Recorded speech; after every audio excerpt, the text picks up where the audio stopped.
I'll say, welcome to Amateur Audiophiles, as I'm looking at my camera, and I'm going to say, I'm Justin, and you're going to say, I'm Justin, and then go back to the top camera, and switch back and forth based on who's talking. Which topic are we covering first, the cables, since he's got it on the computer? Yeah, we're talking cables, and about listening to speakers on YouTube. Yeah, that's what I'm supposed to do. Asking questions as a builder. Installations and some of the installations you've seen. I feel like we'll probably find some pictures. So I throw in them. Yeah. Do we want to find some pictures first? Specifically, what picture do you want to find? Like that one that we showed where they put the speakers in the ceiling to your left, right, and center. Yeah, Chris, you can Google, in ceiling speakers. Okay, While we're talking. that's fine. Whatever topic we're going on, go. Man, how cool would it be if we had AI generating pictures as we're talking? Is my camera not set up?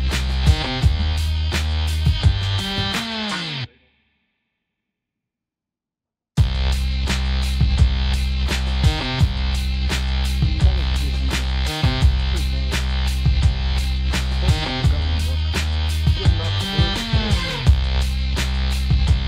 Alright, so let's do a couple of like 5 seconds of silence and then I'm gonna transition from the clip, from the thumbnail to camera 4. Just reach over and give me a 3, 2, 1. When I'm ready. Alright, Ready to I'm start. turning my sender.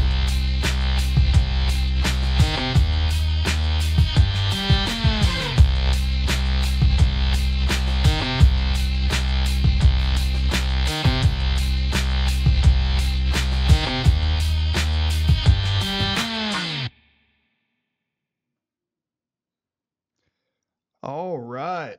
Welcome to Amateur Audiophile, the next episode. I am Justin. And I'm Neil. How you doing today, buddy? Good, how you doing? Doing well. We've been busy today. It's been an eventful day today. It has been. We did some more drone stuff. Got some good shots in today. We got some really good shots.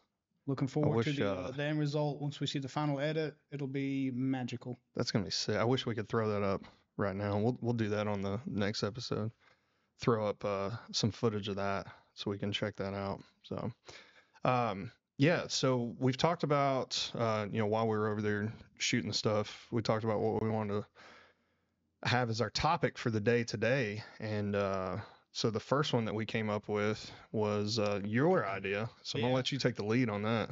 So one of the biggest things that I think is scam, ripoff, or mislead, I don't necessarily want to say it's complete scam, but the biggest mislead that you see when people get into the stuff is that they need to spend a crap ton of money on speaker cables or cables in general.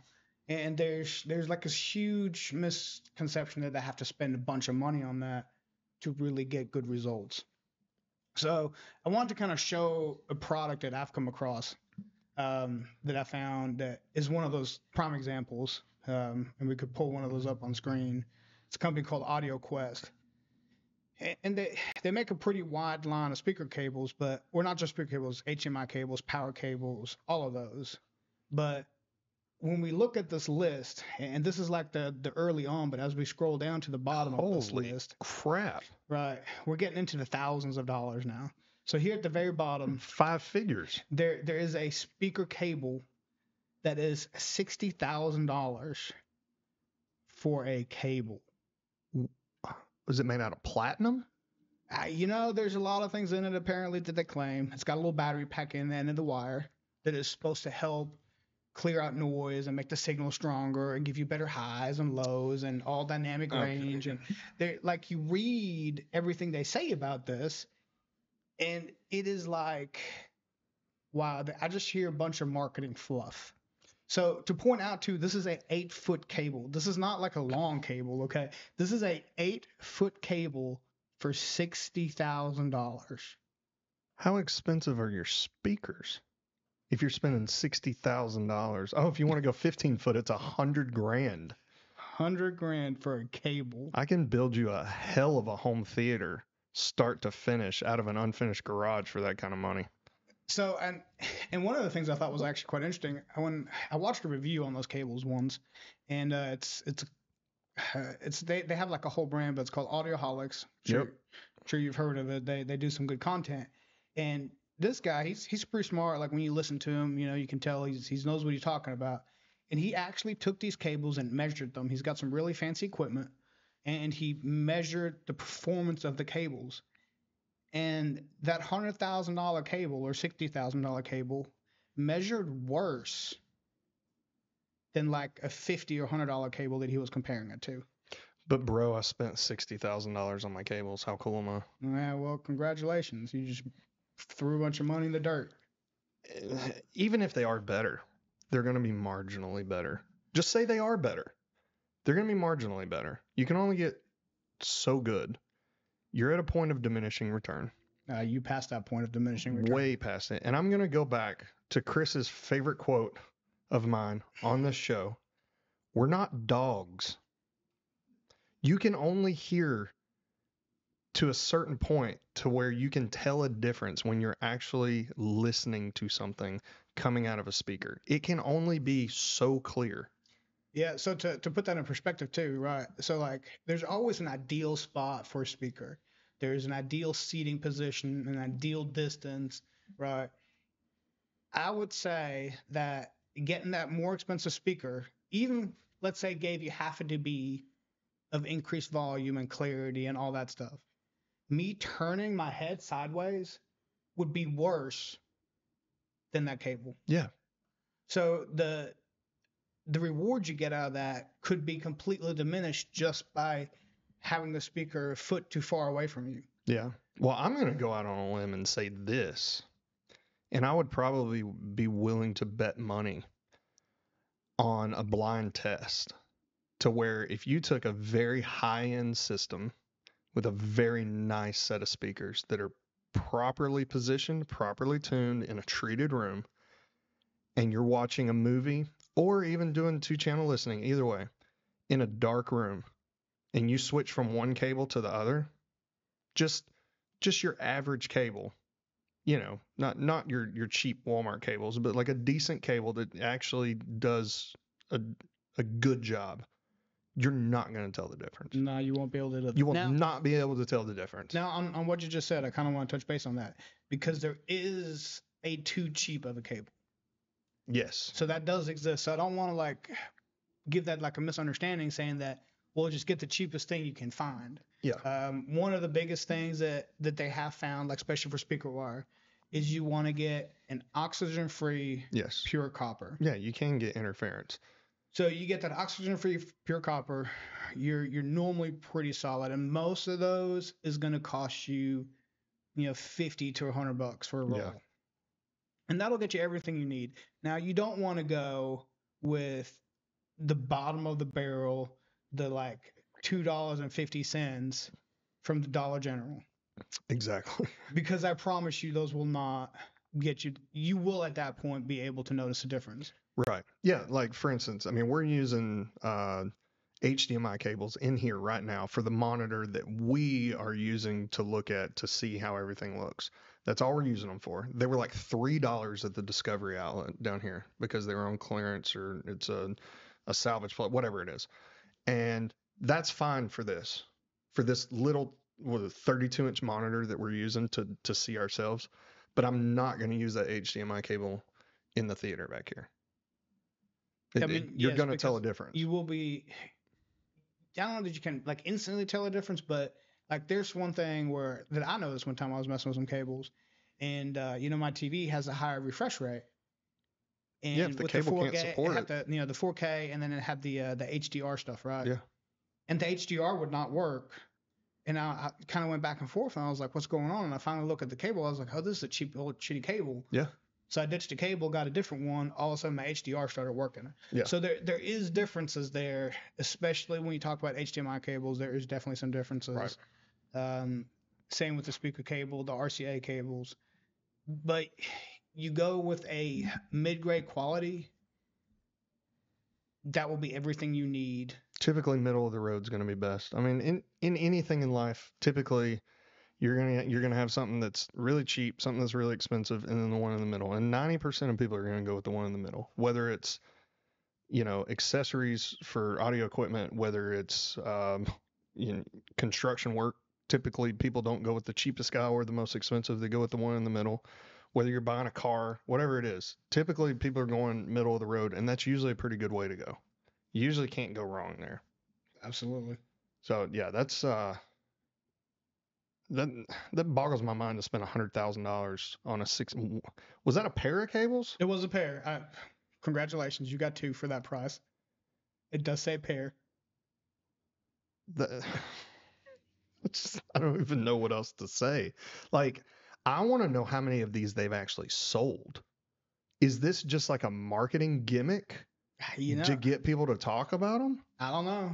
I mean, some of the wires are a little bit cheaper. Because from a marketing perspective, it's not too bad of an idea, to be honest with you. I mean, so are you going to like give that as a marketing spiel and then try to downsell from there? Yeah, but it's going to get your name out there. Yeah, I mean, I guess it got my attention because... Yeah, I mean, we're talking about it. We're giving them free advertisement right now. Before I saw that review of those like crazy expensive speaker wires, I've never heard of them. Yeah. So... I didn't know the name of the company. You brought it up this morning. And then when you brought up the video, the Audioholics did, I was like, oh, okay, I remember them. But I didn't remember the name of the company itself. But I mean, even looking at some of the mid-range prices right here, we still got $2,000 and $4,000 for some of the ones in the middle. I mean, if I'm spending that much, it better be vacuuming my floors for me. Contact for pricing. The cheap stuff, you got to contact them. I don't know about that. What's the cheapest thing on there, Chris? Probably at the very top. At the top. $380. What do we get here? A pair of 8-foot cables that looks like something I crimped myself. But I bet you their cheapest cable, I bet you will work just as good as their $5,000 cable that they got on there. Yeah.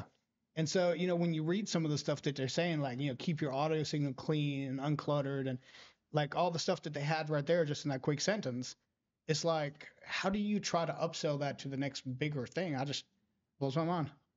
Yeah, you can only get so good. Like at that point, it's or you can just be so rich you just don't know what to spend your money on. I guess so. I mean, can you pawn that stuff and get your money back? Is it just like absolutely coated negative. in, like I said, platinum or nope, lithium or whatever the most expensive thing is now? I know it's not gold anymore. I think if somebody brought me an AudioQuest cable to the pawn shop, I'd give them $5 for it. I doubt anybody that can afford those cables is going to a pawn shop. Or maybe they can't afford them anymore. I don't know. Yeah, I mean, maybe That's they spend all their money on the cables, so. Yeah, they're broke now because they got no money left. That's hilarious. So, do they have any other products? Or is it just cables? I think it's just cables. I mean, with the name AudioQuest, you would think they would have more products. I think they have like pull that back up. Okay. I mean, they have like DACs and power conditioner. $1,600 for a power conditioner. So, okay, that's an interesting subject, right? We've never talked about power conditioners. No, there is a place for power conditioners. Oh, definitely. It's insurance. It's no power. You can have a surge protector for insurance, and then you can have a power conditioner. Make sure you have no surges or drops or. Well, also, I don't know if you ever like. Sometimes like you sit in a room or whatever, and you have a speaker set up, and you hear like the. Yeah. Well, power is dirty and noisy. Right. So a power conditioner will clean that up and take all that feedback that's coming from other equipment and stuff like that. So I personally do have a power conditioner connected to my setup. Yep.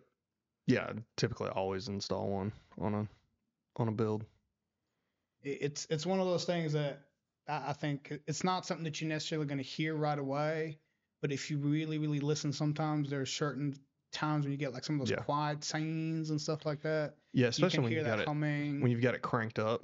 Yeah. Yeah, if you're running like at reference and then the scene goes really quiet, sometimes you hear a little bit of a hum if you don't have that that filter. And this is really what it is. It's kind of just filtering the signal. 100%. It's just a filter. Yeah, filtering your power connection. Yeah. I mean, we do the same thing in car audio too. Especially if you're when you're adapting an amplifier to a factory system, you're just adding a sub and you're tying into the factory wires to be able to plug in your RCAs. And you got to have that filter in there. You'll have all kind of. Yeah, a lot of car amps now have that filter built into it already by default, because it's used to be such a big issue in car audio because your alternator creates really, really dirty power. Yep. And alternator itself will hum. So kind of translate into your speaker system. Yeah. Yeah, those are good to have. So, all right. Chris, do you find anything else on the website over there that would be interesting other than the power conditioner? You can buy bulk spools of their cabling. Oh, let's look at that. Yeah, now you got my curiosity up. Yeah. So it starts as $1,200 for 500 feet. Yeah. It starts at $285. Okay. And let's see, that's for 100 feet. So $2.85 a foot. So, one thing with that picture there that is something that's nice to see. It's what they call a twisted pair, right? So where they twist the wires into each other like that is something that actually has shown significant change in when you talk about picking up interference. Yeah. No, so I mean, for $285 for 100 feet for that's not that's something I could see spending that money on for a higher end, full system. Yeah. But once you get past that, I feel like you're just kind of wasting your money. So the other nice thing with that cable is you see where it's the way it's twisted like that. A lot of speakers now is what they do, the bi-wiring and the bi-amping. Yep. Right, where they'll have multiple posts on it. So that has two sets of wires in there, so you can have a nice clean setup to where you got both the bi-amp come right out. Yeah, that's what I've got back here. So that does make it look clean. So that I think that's not a bad setup. No, I feel like that's worth the money. I would probably buy those wires from another company, but I would spend that for that quality of cabling. But much past that, I don't really see a whole lot of point in doing it. Because we can install our own connectors and stuff. I typically just buy spools of wire anyways. Yeah, I mean that's where it's at. I mean, make your own cables. Just get yourself some boots, couple ends. It's not really that hard to make yourself. No, I mean we've got all the right tools and everything to do it. So. Yeah, well, you as an installer got the right tools to do that, but even as a non-installer, those are not really. There's not a lot of tools you need. I mean, a set of wire cutters, and crimpers, crimpers. Even you can even get away without crimpers. I mean, in the past. Yeah, you can use pliers or pliers. Yeah. Yeah, I've taken the connection, just kind of hammered it down. Vice grips work really well. If you don't have crimpers, vice grips are better than regular pliers because you've got that spring in there to leverage it. You can really clamp them down pretty well. Go. I've used those before.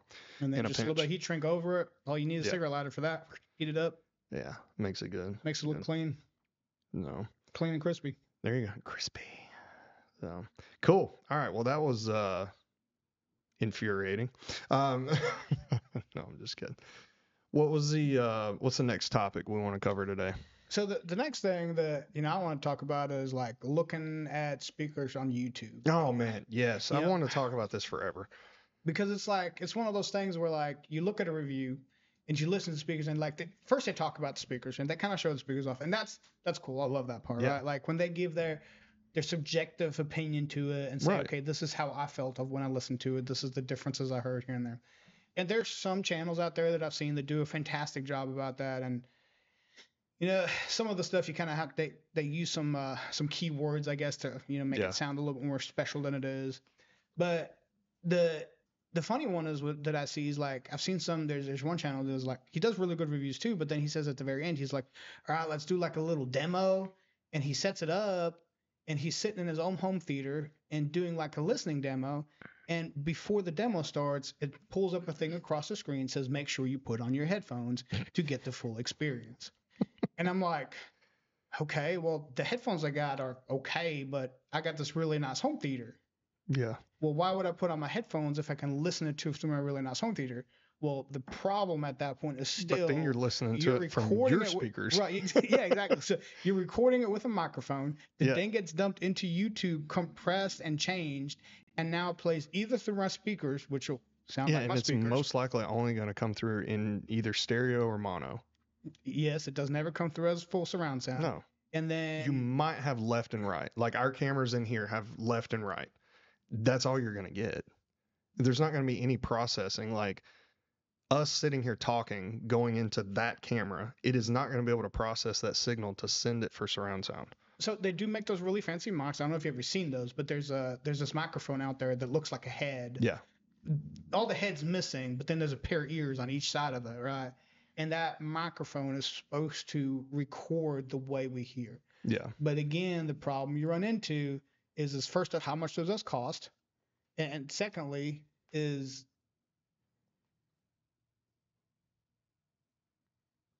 I have no idea what he's saying. pull my microphone closer. I was like, what's happened? Yeah. We're all friends here. Just yell at him.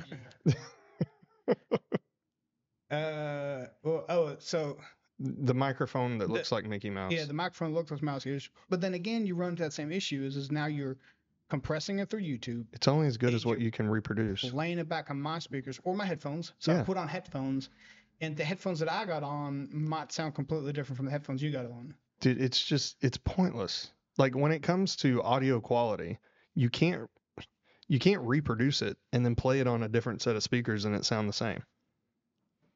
It makes no sense to me. It's like when guys will post a video that they take with their iPhone and then they're like, listen to my new home theater. And then 99% of people are watching it on their iPhone, even if they have headphones. It's like, you can't hear the difference. You could literally record your speakers off the back of your TV with your iPhone. It's going to sound the same. I don't know that that would sound quite the same. I mean, if you're recording with your iPhone, it probably would. But, you know, I'll give it that. Like, I think a lot of those channels do use a proper microphone to record the audio and everything. But most people are watching YouTube videos on their phone.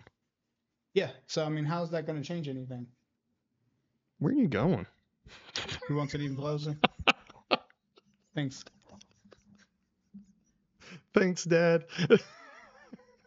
I thought I changed it, but evidently I didn't change it well. Okay, so speaking of microphones, let's go over a little tutorial here. Okay, you see how the microphone is shaped like this and there's a flat spot on top. The sound needs to be directed at the flat spot. If you try to talk over on the side like this, it doesn't sound the same. Oh, So shit, that I heard. Hello. No, Hello. it's completely different talking from here and talking from here. It doesn't sound the same. So I need to go up a little bit and more into it. Yes, you need to be talking directly into the flat spot there. Well, this is the first time I was properly schooled on the subject, apparently. Yeah, well, maybe we need to get you a microphone. Microphones. We need to get you a microphone with some mouse ears on it. You're getting a lot of room noise where you're talking and standing or sitting. And so if you sit up how you want to talk. Like that's too fucking far. You don't actually sit up. Sorry, excuse me. We're not live streaming. So like you wanted to talk right here. Right. You hear the difference? I mean, I did hear the difference. bass, Yeah. all that stuff, and you hear less of the Less of the steam, echo? which is where we need to. Yes, Clouds. the echo. So I need to get this up a echo. little bit. Hello. Yeah, and I can tighten this down. Hello. So this is my fault for not doing this in post. It's a funny thing that. Hey, at least the only technical difficulties we're having is the positioning of Neil's microphone. Should be better now. This is like the 4th or 5th episode we've done, and this is the first time I was corrected on the subject. So Well, he's normally not in here. He normally just hits record and says, "Bye, I'm going to eat lunch." Just leaves us to our own devices. Talk into it, you know. I'm talking into right into it. How's this? Hey, now you're a little too close. Is that too close? Yeah, now you're gonna give it herpes. Please stop. Anyways, yeah. So, I think it's the equivalent of like when guys install subs in their car and then they post a video of it. Like, listen to this. I know you just. Yeah, like, okay, cool. Yeah, that's all you hear. It makes no sense to me. It's just like, all right, whatever. It's not the same. It's a weird thing to post a video of, to be honest with you. So I mean, like, if you're looking for speakers and you want to kind of know what you're looking for based off of reviews, watch a review of someone who's listened to it, and then you're gonna have to kind of take their word for it, and then try to figure out where you can hear those in person. But then also understand that they're not going to sound the same in the demo room as they do when you get home. Anyways. They don't. You know, sometimes they sound better, sometimes they sound worse. It all depends on the demo room where that you're listening at, to them and at, then yeah. also how you have your setup done. Yeah, That- what you're listening to on them. So you go to a demo place and they're playing music, and then you take it home and you're only using them to watch movies, or vice versa. You watch a movie at the Magnolia store, and then you take it home and you're listening to music with it. It's not gonna sound the same. I mean, it can still sound good. Yeah, it's gonna sound good, obviously, but it mean- may not be exactly what you're looking for. That's true. But I mean, I guess once you get to that point where like you can tell a difference in speakers based on kind of what their parameters are and stuff, and you can actually hear that and you know what you're looking for, you know kind of what type of speakers that you're going to be looking for. Right. You want a speaker that's got better highs, you want a speaker that's got better mids, better lows, how does it reproduce the sound, things like that. You can kind of look and maybe narrow it down to like two different speakers that you want. But really, a lot of times you're going to have to find somebody on the internet that you trust and kind of take their word for it. Which, sometimes starts seeming a little harder than it used to be because Well, yeah, how because do you know who's getting what paid and who's reviews getting not? paid and not Yeah. paid? Exactly. At what point? I like the ones when they do a review, but they very clearly say, okay, well, they gave me this, but they didn't pay me. But here, let me talk about my sponsor real quick, and they have like a completely separate sponsorship. Yeah. That actually pays for for them making the video. And it can be a competitor. Right, but that's what I'm saying. So okay, well they're getting their money from somewhere else, not the product that they're talking about. Yeah. And so that normally makes me feel a little bit better in that regards. But if they say, oh well, I got this from this company to review these, I mean, did they give you things for you to say and say, okay, well, won't you say these keywords and make sure that these keywords are used? Like it needs to be soft. Yeah, and from what I've seen. Yeah, when it comes to paid sponsors, paid reviews for influencers, typically, and regardless of what the market is, they are going to have a set of topics that they want them to cover. If they're paying an influencer for it, they're paying them to make a video, and they want them to say these certain things. And a lot of guys that I've heard talk about it or ask questions about it, they'll do like multi-video contracts with these influencers, and they'll say, look, we're going to pay you this much for the first video that you do, and then if that one does well, we're going to pay you more for the second video, and then so on and so forth. Right. And so like you don't know, and like they're not, like they don't have to tell you if they're getting paid. Like it's a YouTube video. No, So it seems like the right thing to do, I guess, but it does, and that's what I'm saying. Like you've got to find who you feel like you can trust, and so it's getting harder and harder to do nowadays. absolutely, I agree. That's why we think that you should be doing live selling, and just live stream it, and then let people ask questions. It's the real answers right there. Can't fudge those. Also, you can't get those fake reviews either. Like if you do live stream or whatever, and somebody starts talking about it and wants to give you feedback or something, that feedback normally is real and not pre-recorded or pre-done. Like half the reviews on like Amazon, like when you look at some of the products, they're all fake. Yeah, they're all freaking fake. Yeah, and they're all posted the same day.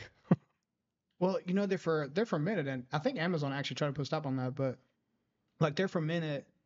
Companies were sending people free stuff, and the only requirement was to give a positive review to keep that free stuff. Yep. And like I've seen some videos where I've done it with I got a set of headlights for my old Silverado, and there's a company that's making these new LED projector headlights, and you buy them on Amazon. They're like $400. But then once you get them and install them, if you take pictures and then go back to the Amazon store and post pictures of the install and a positive review, they refund you the full amount. It's crazy. So it's like the first 1,000 that they sold or whatever, they were doing that deal on. And so I got two sets of them. I got one set on my Suburban and one on my Silverado. So you're the reason there's a fake positive review out there? No, I actually left a positive review. Those are the best headlights I've ever bought. Sure they are. I replaced a competitive brand that I had that I didn't like as much, and these are way better. I got you. And you know how aftermarket headlights are. Usually cheap, hard to get anything high quality. They look like crap at night. Like these are probably the best headlights I've ever. So somebody invested a lot of money and they did it the right way. But that's not always the case. So. There. Not what we're talking about. So,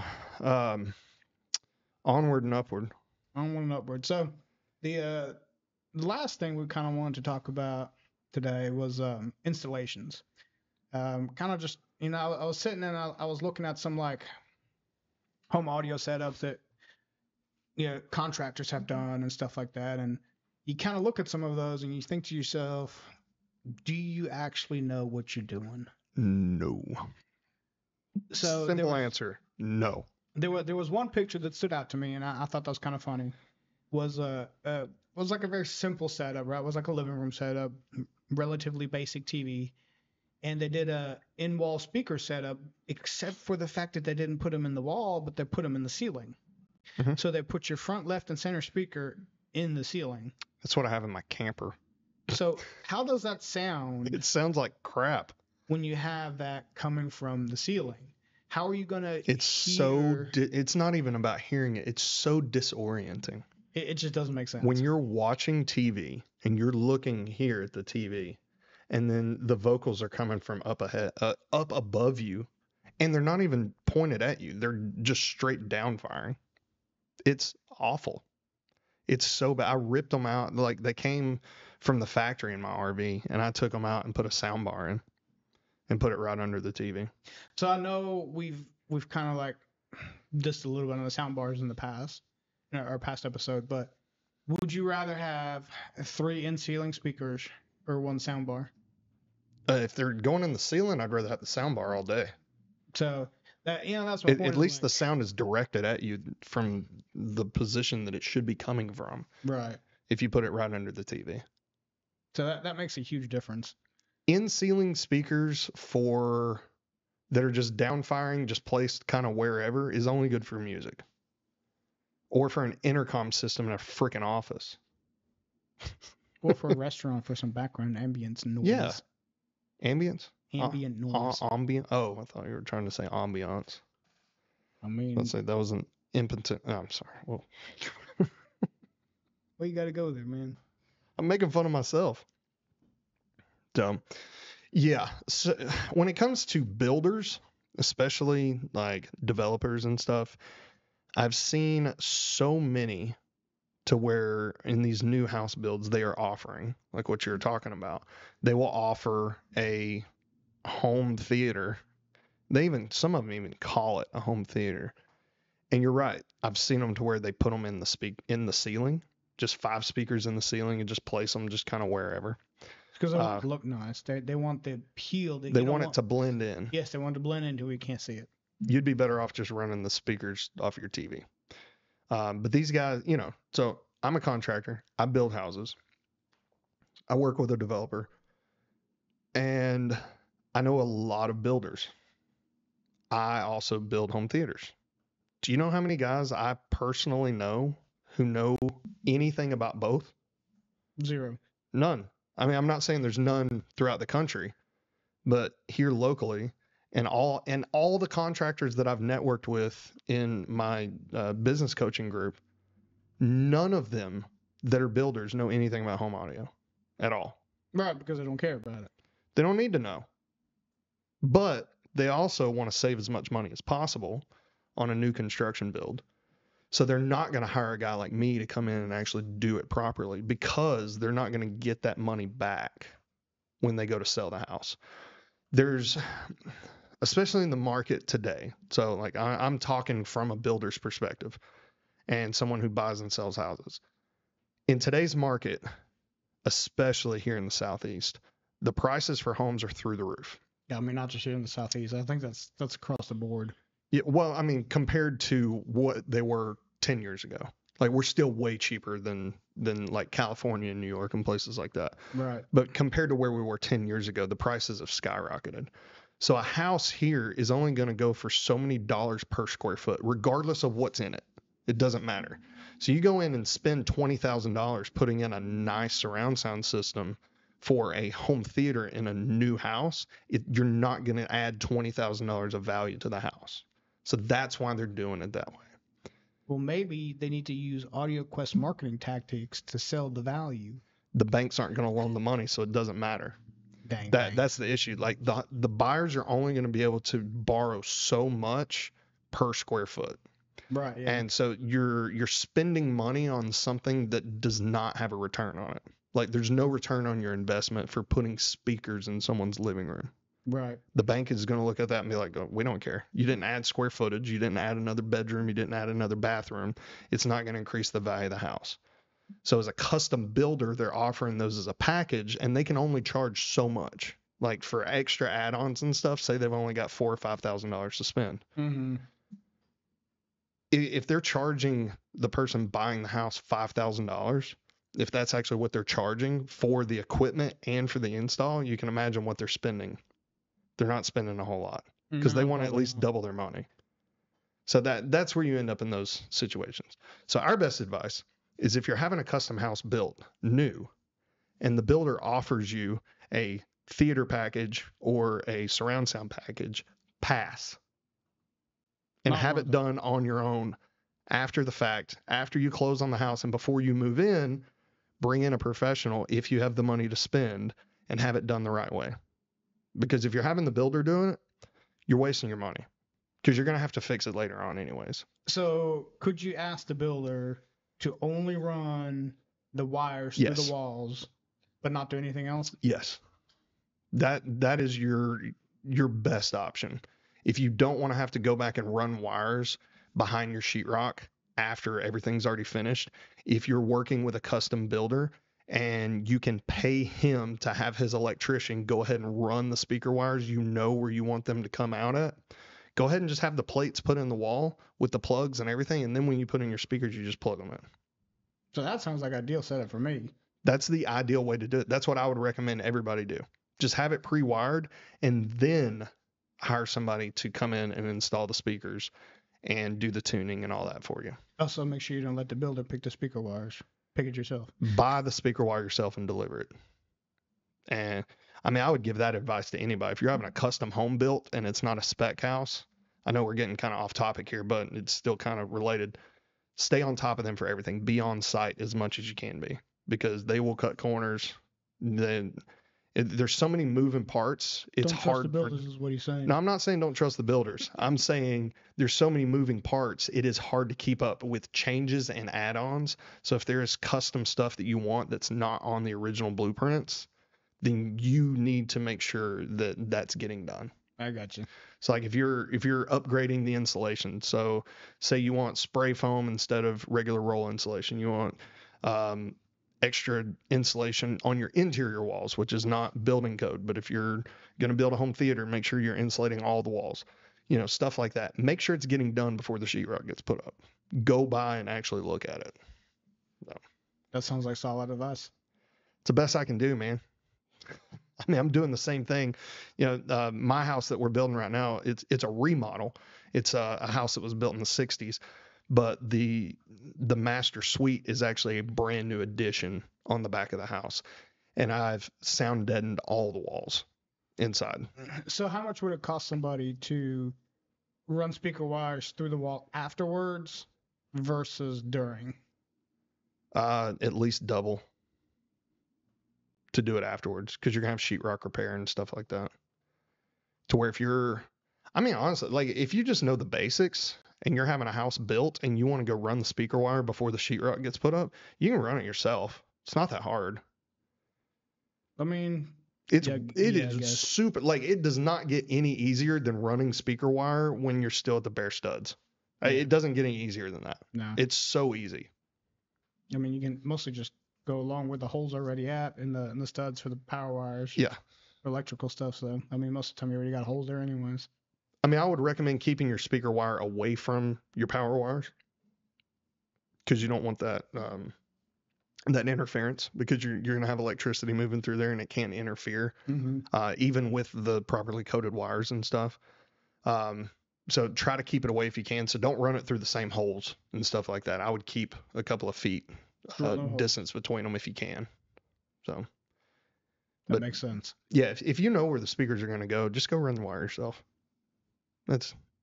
Or call an installer and go ahead and get the deal done before, and then let them go ahead and go run everything.